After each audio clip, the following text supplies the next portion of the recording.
Olá, meninos, tudo bem com vocês? Espero que vocês estejam bem, espero que vocês estejam tranquilos. Vamos dar seguimento, né, a nosso conteúdo, que é sobre política, tá? Agora, o conteúdo do segundo bimestre. Gostaria que vocês acompanhassem pelo livro de vocês, o livro de vocês, da página 352 até a 355, tá? Eu fiz essa aula baseada por essas páginas, então eu gostaria que vocês acompanhassem. O roteiro de estudo que eu estou pedindo para vocês, que eu vou pedir novamente, é que vocês façam no caderno de vocês as anotações de tudo que eu estou falando.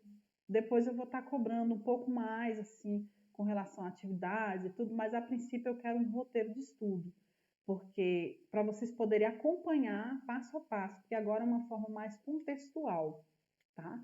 Então, nós vamos ver o termo política, né, na história, mais bordado pelas reflexões filosóficas, certo? Então, o nosso objetivo não é falar de política de uma forma, vamos dizer assim, somente do contexto da sociedade. Nós temos que ver também as reflexões filosóficas do passado, de alguns grandes filósofos. O que eles diziam sobre o que vem a ser o contexto político? Eu coloquei para vocês aí uma imagem onde nós estamos construindo a política, né? Então nós temos que ter essa visão de construção. E quem está construindo somos nós, os operários, né? Nós estamos construindo essa nova forma de ver o poder e de ver a política.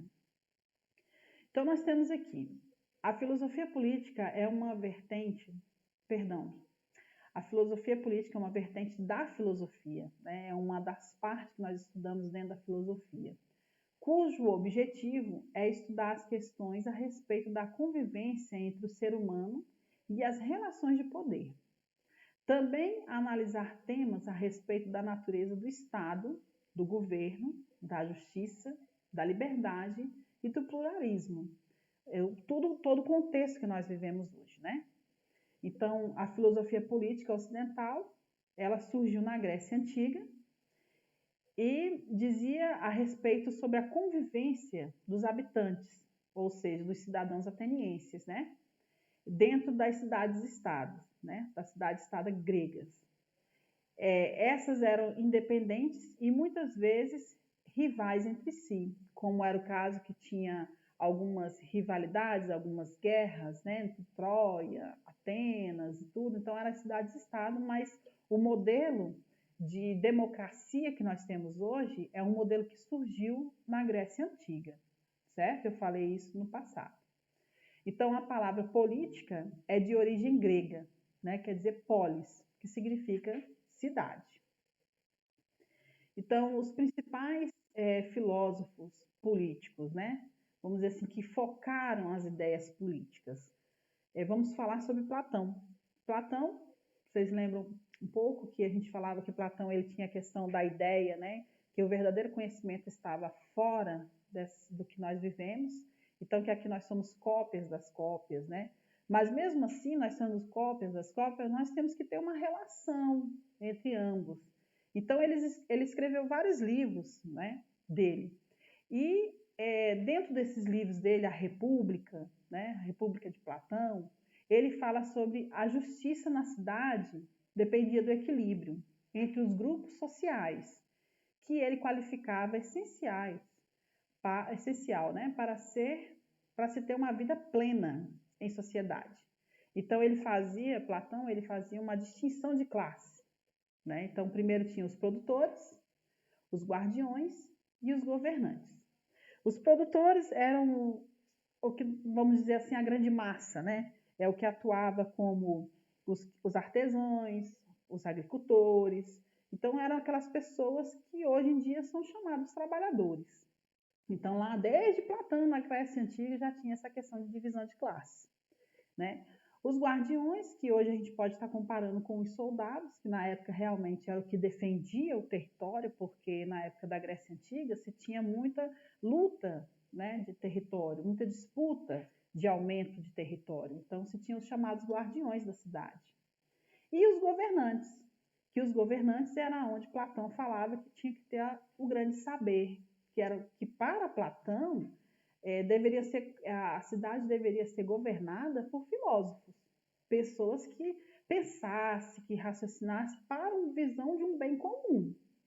Tanto Platão como Aristóteles, eles falavam sobre a questão da visão do bem comum, uma visão diferenciada que nós temos hoje, né? Aristóteles. Entre as obras mais influentes da filosofia política, né, está uma das maiores obras dele, né, que no caso é a Política. O nome é a Política. O pensamento de Aristóteles aponta que a natureza humana é a justificativa para que o homem viva, né, e possa viver em grupo. E essa é uma das características principais que tornam homens e mulheres seres humanos. Então, para Aristóteles, eu já até falei no outra aula, o homem ele é por natureza um ser político. Ele já nasce com essa classificação de ser político. Então, a finalidade da vida humana é ser feliz e fazer os outros felizes. Dessa maneira, Aristóteles aponta que o homem é um animal político, no sentido que ele vive em comunidade. Então, para os gregos antigos, principalmente Platão e Aristóteles, eles tinham uma visão de bem comum, bem-estar comum. Por isso que eles falavam sobre a questão da ética, sobre a questão do bom relacionamento entre eles. Um aspecto um pouco diferente do que nós vemos na política hoje. Com o passar do tempo, vamos entrar um pouquinho mais assim dentro da história, nós temos a figura de Nicolau Maquiavel, né? Autor do livro O Príncipe, né? Ele inaugura uma outra forma de pensar a política. Ele já vê a política como algo que é para manter o Estado, né? Então ele já tem uma outra visão. Nas próximas aulas nós vamos ver sobre Maquiavel, um pouquinho mais a fundo, porque é muita coisa, ele deixou uma obra muito genuína, uma obra muito grande, falando sobre a relação do Estado com as pessoas que estão abaixo, né, do seu poder, no caso, os cidadãos, né? Então, Nicolau Maquiavel, ele tem um rompimento com o entendimento europeu sobre o que vem a ser a filosofia política. A obra dele, ele foca que o Estado ele tem que ter um total poder sobre todos que ali estão. Nem que isso ele tem que usar a força. Então, por isso que às vezes as pessoas confundem o nome de Maquiavel e colocam como sentido pejorativo, coloca Maquiavel maquiavélico. Por quê? Porque ele era um grande estrategista. Ele era um cara que pensava muito em estratégias para manter o poder do Estado, o Estado enquanto soberano, né? Então, em O Príncipe, né, e O Discurso também, que é um outro livro dele, ele falava sobre a questão do bem e do mal. São apenas meios de chegar ao fim. Então, independente de como eu vou agir, se é bem ou mal, se é certo ou errado, eu tenho que manter o poder do Estado. Isso não tem correlação com a questão moral. Então, isso nós vamos estudar um pouco mais a fundo nas próximas aulas. Então, Maquiavel desvinculava a política da moral, da ética, da religião cristã. O objetivo é estudar a política, pela política, e afastar as outras áreas que possam afetar o resultado. Então, para ele, o importante era o resultado, o que ele queria atingir, que é o bem maior do Estado. Então, esse bem maior do Estado, ele não estava preocupado se ele fosse fazer o bem ou não. Manutenção do poder do Estado, né? E o governante ele deve fazer aquilo que, cada momento, se torna interessante para conservar o poder. Não se trata de uma decisão moral, mas sim de algo que mantém o equilíbrio do Estado. Então, voltando a falar, Maquiavel ele focava o poder do Estado. Se ele tivesse que utilizar a força, vamos utilizar, mas que o Estado continuasse a ser soberano sobre as pessoas. Trouxe aqui também para vocês alguns pensamentos, né, de Maquiavel. O verdadeiro governante é o indivíduo virtude e fortuna. Esses dois conceitos, eu vou fazer uma aula específica do que vem a ser virtude e do que vem a ser fortuna para Maquiavel. São conceitos distintos.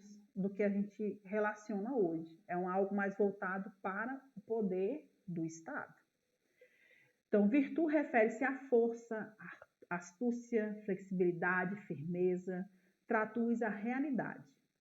Política é a arte de lidar com as circunstâncias, saber ler a realidade e agir conforme os momentos.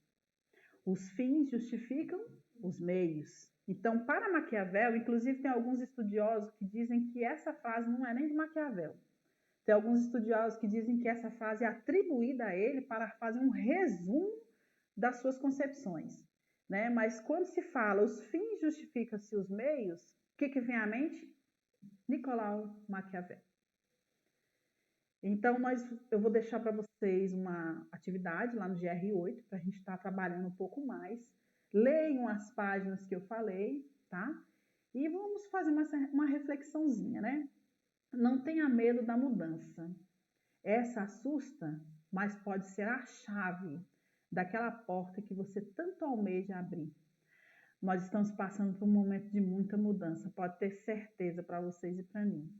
Mas nós vamos abrir essa porta. E essa porta vai abrir com muita luz e muita vontade para a gente, que a gente possa vencer. Tchau para vocês, beijão, até a próxima.